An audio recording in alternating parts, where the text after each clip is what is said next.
ரோஜா kitchen இன்னும் நீங்கள் subscribe பண்ணலைன்னா சப்ஸ்கிரைப் பட்டனை கிளிக் பண்ணி பக்கத்தில் இருக்கிற பெல் ஐக்கனையும் கிளிக் பண்ணிங்கன்னா எங்களோட வீடியோலாம் ஃபஸ்ட்டு பார்க்கலாம்.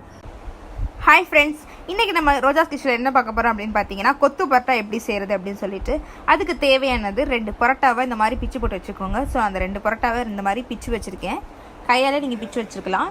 சின்ன வெங்காயம் குட்டி குட்டியாக கட் பண்ணிக்கோங்க. இஞ்சி பூண்டு விழுது 1 ஸ்பூன் எடுத்துக்கோங்க.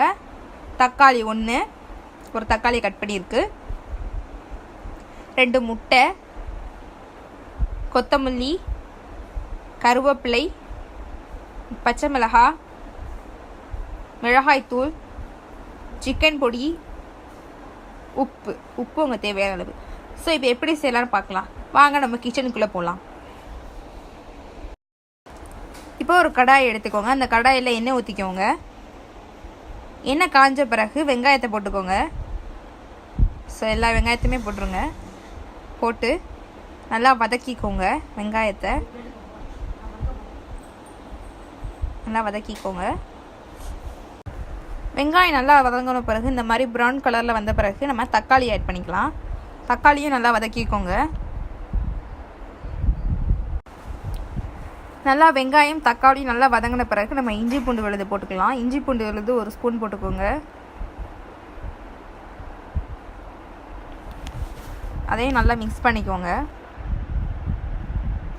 அதுக்கப்புறம் நம்ம சிக்கன் பொடி போட்டுக்கலாம். சிக்கன் பொடி நான் 2 ஸ்பூன் போடுறேன்.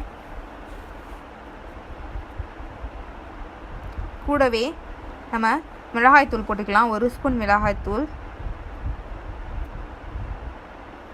பச்சை மிளகாய், ஒரு பச்சை மிளகாய் இந்த மாதிரி குட்டி குட்டியாக கட் பண்ணி வச்சுருக்கேன். ஸோ இது எல்லாத்தையுமே நல்லா மிக்ஸ் பண்ணிக்கோங்க. எல்லாத்தையும் நல்லா மிக்ஸ் பண்ண பிறகு நம்ம கொஞ்சம் தண்ணி விட்டுப்போம். கொஞ்சோண்டு தண்ணி ஆட் பண்ணிக்கோங்க. அதுக்கப்புறம் உப்பு தேவையான அளவு ஆட் பண்ணிக்கோங்க. உப்பையும் நல்லா மிக்ஸ் பண்ணி விட்டுருங்க.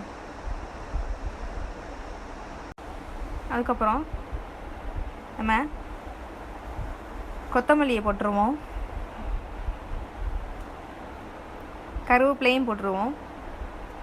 அதையும் நல்லா மிக்ஸ் பண்ணிக்கோங்க.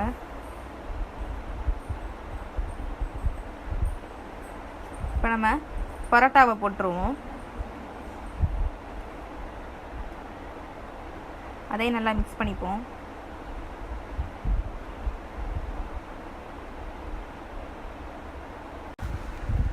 இப்போ கொத்து பரோட்டா ஆல்மோஸ்ட் ரெடி ஆயிடுச்சு. நல்லா பரோட்டாவும் மிக்ஸ் ஆயிடுச்சு மசாலா கூட.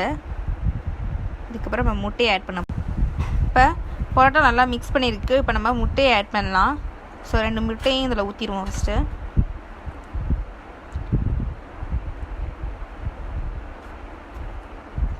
நல்லா மிக்ஸ் பண்ணிக்கோங்க அதையும் பரோட்டா கூட.